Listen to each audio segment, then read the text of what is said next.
Hello again, class. This is the fifth and final set of FRQ review questions for the 2020 AP test. 2017 number 2, the manager of a local fast food restaurant is concerned about customers who ask for a water cup when placing an order, but fill the cup with a soft drink from the beverage fountain instead of filling the cup with water. Well, you don't have to worry about that anymore after COVID-19 because no one's going to be self-serving their own beverages anymore.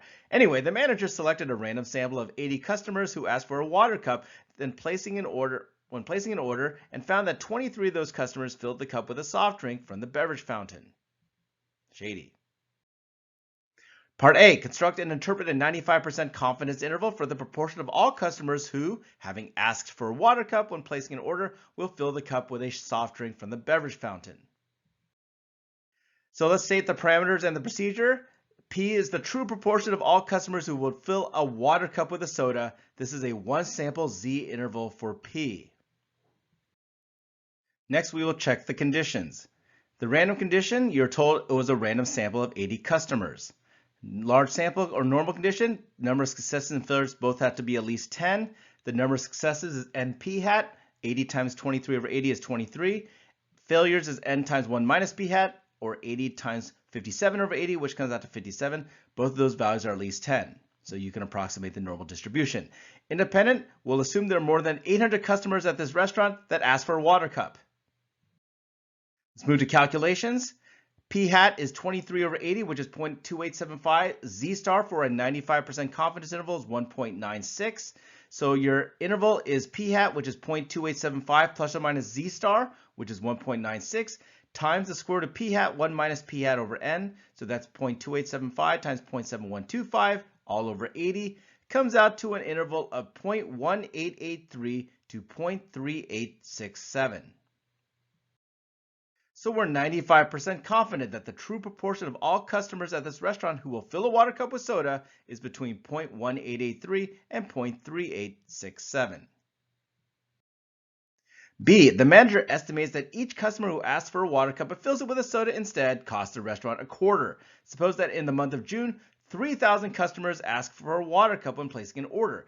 Use the confidence interval constructed in Part A to give an interval estimate for the cost of the restaurant for the month of June from the customers who ask for a water cup but fill the cup with a soft drink.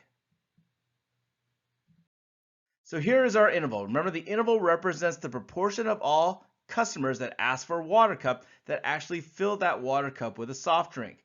Now, since there are 3,000 customers, we're going to first multiply each endpoint of the interval by 3,000 to get the 95% confidence interval for the number of customers who will fill a water cup of soda.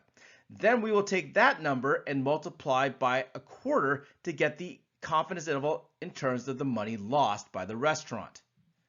So 3,000 times 0.1883 times a quarter means on the low end, the restaurant loses $141.96.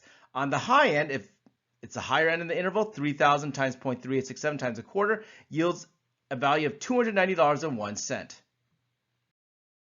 So we are 95% confident that the cost of the restaurant for June for customers who fill a water cup with soda is between $141.96 and $290.01. So you see what they did there? You convert those proportions to dollars by multiplying the proportion by the number of customers and multiply that value by the cost per customer, which in this case was 25 cents. 2018 number 3, approximately 3.5% of all children born in a certain region are from multiple births, that is twins, triplets, etc. Of the children born in the region who are from multiple births, 22% are left-handed. Of the children born in the region who are from single births, 11% are left-handed. So let's draw a tree diagram because that's going to help us. So the first decision point is whether or not the child was born from multiple births. So let's say yes or no. We know that 3.5% or 0.035 were from multiple births, which leaves 0.965 not from multiple births. Next, we're going to look at whether the children born were left-handed. So if the child is born from multiple births, 22% are left-handed, so that's a 0.22, which means 78% are not left-handed. If the child was from a single birth, it was an 11% chance that the child born was left-handed, which means 89% that they weren't.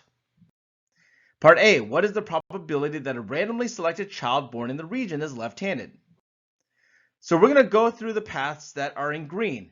where it's either from multiple births that are left-handed or single births that are left-handed.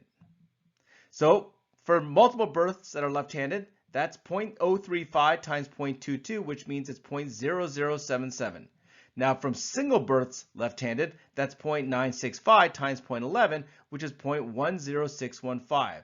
The total between those two numbers reveals the probability that a randomly selected child born is left-handed, regardless of what type of births he or she was born from. So it's 0.0077 plus 0.10615, which is 0.11385. Be very careful with the decimal points. I've seen people on tests basically have the right numbers, but screw up the zeros. They put the wrong number in the calculator, and so they end up with the wrong answer. Be very careful. B, what is the probability that a randomly selected child born in a region is a child from a multiple birth, given that the child selected is left-handed? So we want to know the probability of a multiple birth given left-handed. Now, if you remember the formula, that's going to be equal to the probability that it's from a multiple birth and left-handed divided by the probability that the child selected is left-handed. Now, you calculate a PL in part A.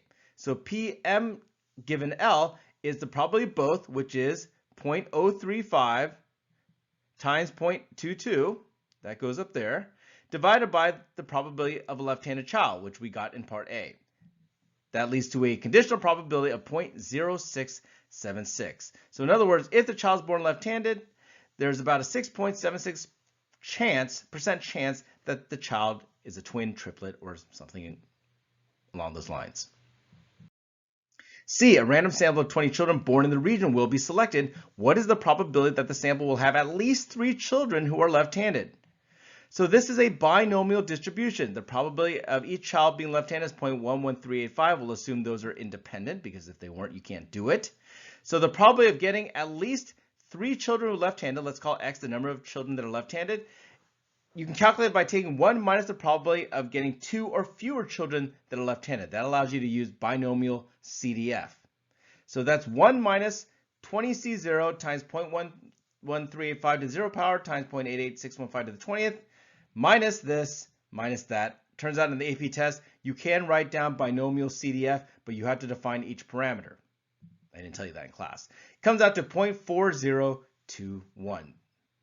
So you could have just done 1 minus binomial CDF, where 20 equals the number of trials, 0.11385 is the probability of getting a left-handed child, and 2 is the number of children that are left-handed at most.